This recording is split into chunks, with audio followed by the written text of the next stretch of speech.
विद्यार्थी मित्रांनो, तुम्हाला स्कॉलरशिप आणि मंथन परीक्षेमध्ये डायरेक्शन म्हणजे दिशा या घटकावर एखादा प्रश्न येत असतो का? तर ही ट्रिक तुम्ही लक्षात ठेवायची हा. बघा कशी ट्रिक आहे. अ द न प वा उ ऊ. आता बघा तुम्ही कच्च्या कागदावर असं आखून घ्यायचं. वरची दिशा कोणती असती? उत्तर, खालची दक्षिण, इकडची पूर्व, पश्चिम. पश्चिम. आता बघा अ म्हणजे आग्नेय, हा ते इथं मांडायचा, त्याच्यात ठेवायचं, इथं लिहायचं आग्नेय. आग्नेय.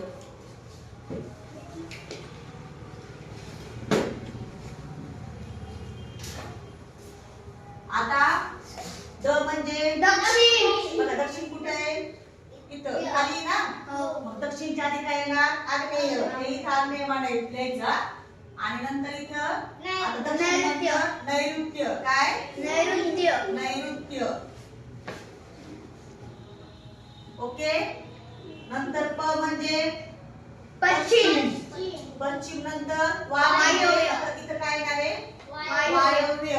काय येणार आहे? वायव्य. वायव्य. आणि नंतर काय येतं? उत्तर.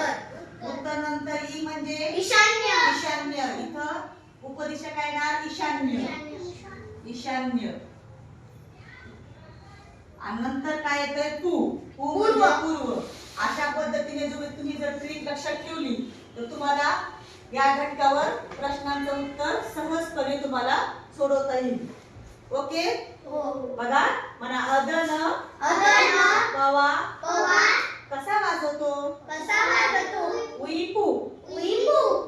ओके. हो.